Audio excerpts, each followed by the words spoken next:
Now, this is the first round of high-stakes diplomacy for Tillerson, who has largely been silent during his almost 3 weeks on the job.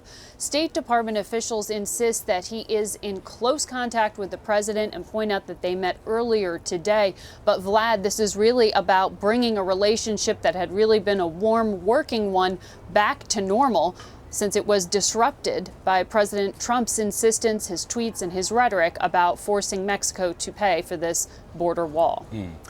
Margaret, we've also just learned that President Trump's revised 7-country travel ban, which we were expecting to be released sometime this week, won't be coming out until next week. What are you hearing about the reasons behind that?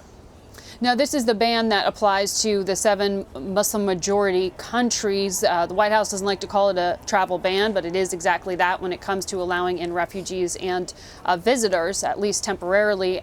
And what we are hearing now from the White House is that they are going to continue to look at the language here. Remember, this is something that has gotten them tripped up and caught in the courts in terms of the legality behind the intention of it. The president had on the campaign trail described what he wanted to do as a Muslim ban. As when he was in office, he talked about prioritizing Christians. And so there was some dispute over whether the merits of the law and the justification for it should be interpreted in that context of being a religiously focused or religious ban. What we know is that the White House is trying to avoid that argument again. However, Vlad, what we are hearing, and I think it's really interesting that the White House decided to wait on the very same day that the Secretary of State came here to the White House and sat down with the president, because we know that some of the countries who are hit by this travel ban had very deep misgivings about it. Iraq, in particular, very much felt very wounded, given that the U.S. and Iraqi soldiers are fighting side by side on the battlefield against ISIS, and this directly impacted them. The fact that they remain on that list and that hasn't been reconsidered continues to be a sore subject for our ally in the fight against ISIS. I want to ask you, Margaret, now about this high-level meeting on Wednesday, the visit to Mexico. What was the goal of the meeting between Secretaries Tillerson and Kelly and the Mexican president? It must be very difficult for them to have these meetings when the president's rhetoric on the campaign trail and subsequent to his inauguration have been very, very tough. This is a cleanup job by the Secretary of State, America's top diplomat, and the Homeland Security Chief, John Kelly, who has to implement these new immigration policies and carry out some of the deportation procedures that the Homeland Security Office detailed and explained earlier this week.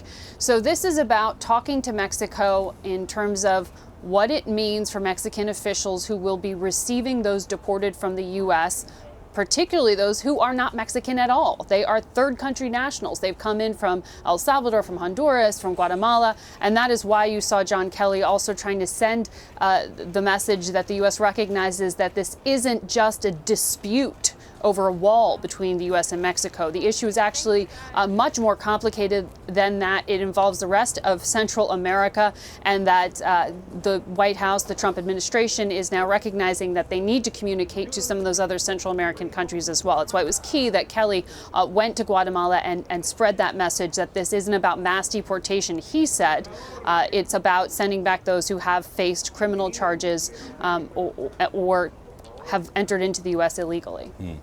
Margaret, let me ask you about some of the reporting you did last week. You reported that Secretary Tillerson's issues at the State Department and within the administration. Is there an update on that and how this applies to this trip in Mexico? Well, Secretary Tillerson traveled with a very, very small package of reporters and staff.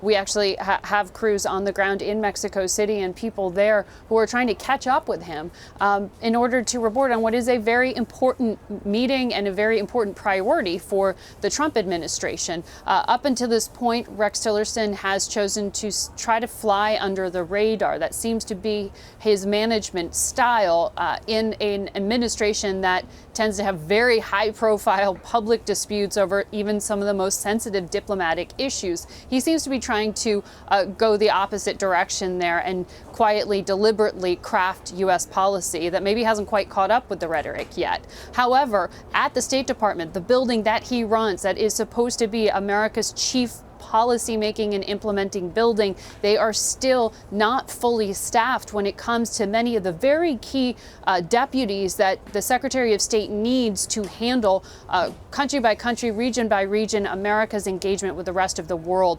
Some of that the White House would push back on and say, look, it's not us that's holding that up.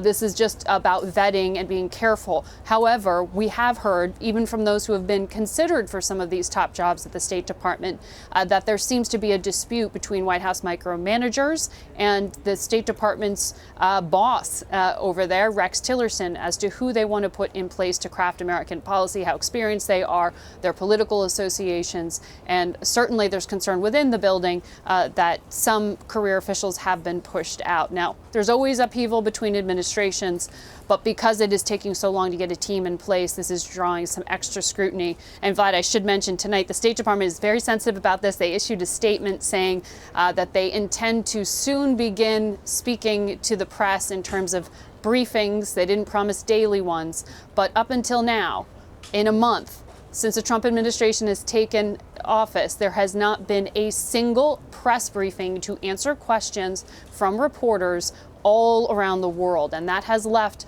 the U.S. in a very strange position, and journalists in a strange position of often relying on foreign countries to describe American policy rather than the U.S. government doing so itself. A very interesting scenario, one that reporters will be anxiously awaiting that development. Margaret Brennan at the White House. Thank you, Margaret.